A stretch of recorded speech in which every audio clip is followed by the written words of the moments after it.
कल मैं समाजवादी पार्टी के राष्ट्रीय अध्यक्ष का वक्तव्य सुन रहा था। वह देश तोड़क जिन्ना से इस राष्ट्र को जोड़ने वाले सरदार वल्लभ भाई पटेल की तुलना कर रहे थे। भाइयों बहनों, ये वक्तव्य अत्यंत शर्मनाक है। सरदार वल्लभ भाई पटेल भारत की एकता और अखंडता के आधार हैं, उसके शिल्पी हैं और वर्तमान में प्रधानमंत्री मोदी जी के नेतृत्व में एक भारत श्रेष्ठ भारत की परिकल्पना को साकार करने का कार्य किया जा रहा है। लेकिन आजाद भारत को एक भारत के रूप में रखने, अखंड भारत के रूप में वर्तमान भारत को रखने का श्रेय अगर किसी को जाता है तो वह सरदार वल्लभ भाई पटेल को जाता है, जो पूरा देश लोगों पुरुष के रूप में मानता है। लेकिन कल उनका वह विभाजनकारी मानसिकता एक बार फिर से सामने आ गई, जब उन्होंने सरदार पटेल को जिन्ना के समकक्ष रख करके देश तोड़क जिन्ना को महिमामंडित करने का प्रयास किया है। मुझे लगता है भारत की जनता विभाजनकारी मानसिकता को कभी स्वीकार नहीं करेगी और उत्तर प्रदेश की जनता को हरगिज स्वीकार नहीं करेगी। ये तालिबानी मानसिकता है जो हमेशा तोड़ने में विश्वास करता है।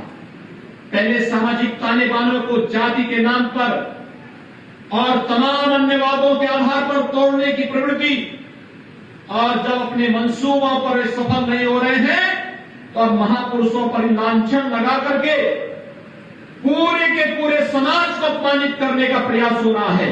इस दुष्प्रवृत्ति को कतई स्वीकार नहीं किया जा सकता है और पूरे समाज को और पूरे प्रदेश को इसकी निंदा करनी चाहिए।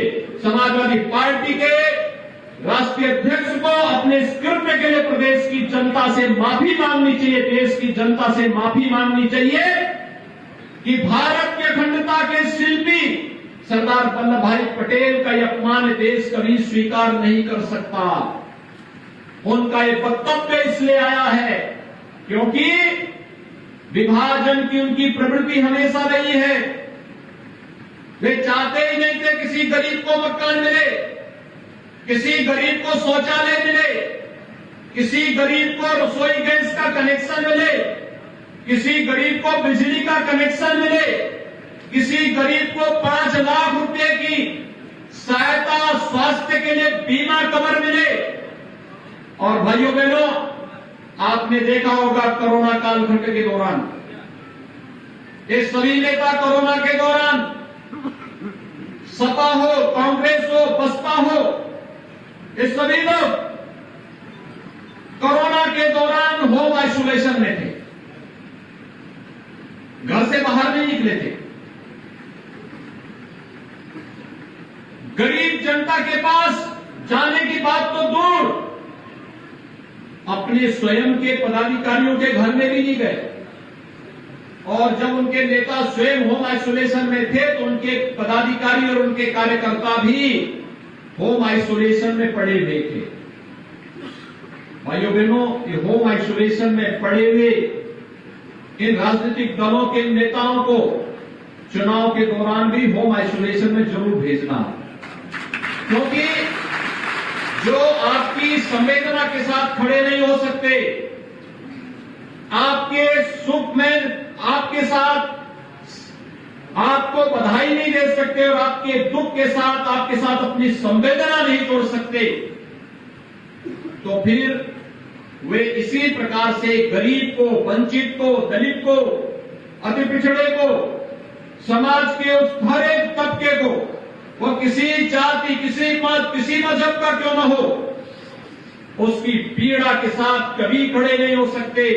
और ये होंगे भी कैसे, क्योंकि इनकी प्रवृत्ति तो हमेशा गरीबों की संपत्ति को और व्यापारियों की संपत्ति को हड़पने की रही है।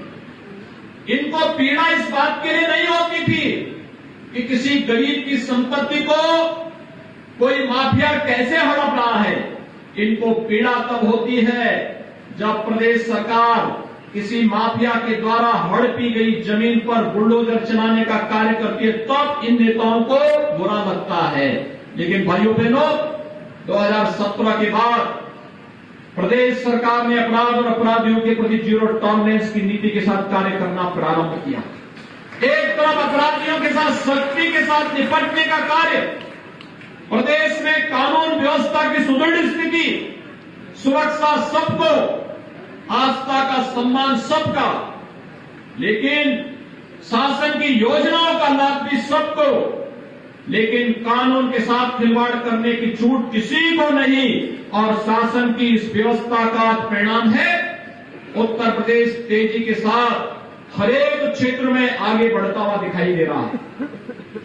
मुरादाबाद इस मामले में अनेक हिस्से मायने रखता है। मुझे याद है सबसे जफर इस्लाम को हम लोगों ने राज्यसभा में भेजा, वे यहां पर आए।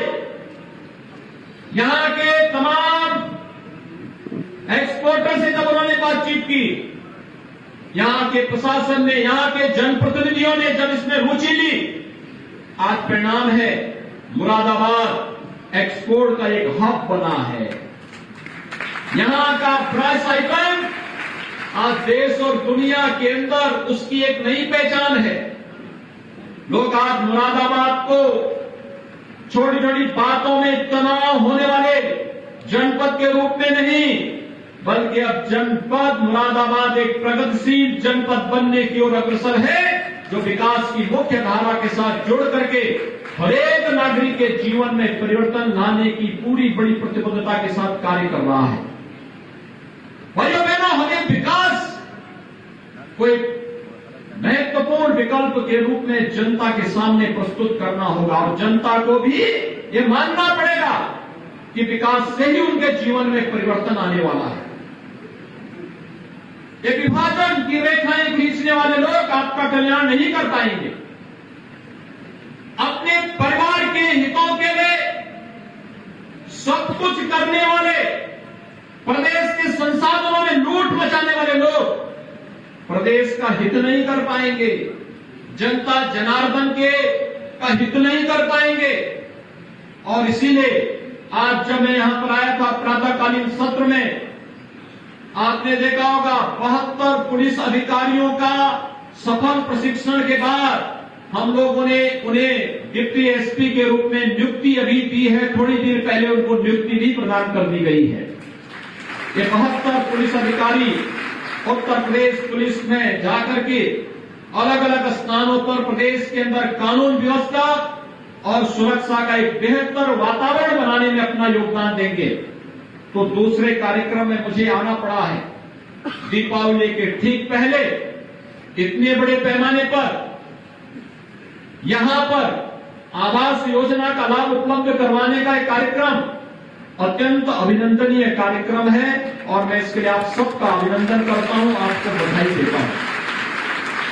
भाइयों बहनों, आप अनुमान कर सकते हैं 43 लाख परिवारों को आवास पहले भी मिल सकता था, पिछली सरकारों ने नहीं दिया, लेकिन हमें जैसे ही मिला। आखिर ये 43 लाख आवास प्रदेश के अंदर किसी न किसी गरीब को, किसी न किसी वंचित को तो मिले होंगे। ये आवास पहले क्यों नहीं मिले? ग्रामीण क्षेत्र में 1,20,000 रुपए, सामान्य जनपदों में 1,30,000 रुपए, नक्सल प्रभावित जनपदों में 12,000 रुपए शौचालय के लिए अलग से और 90 दिन की मनरेगा की मजदूरी के बराबर राशि भी उस परिवार को उपलब्ध करवाई जाती है।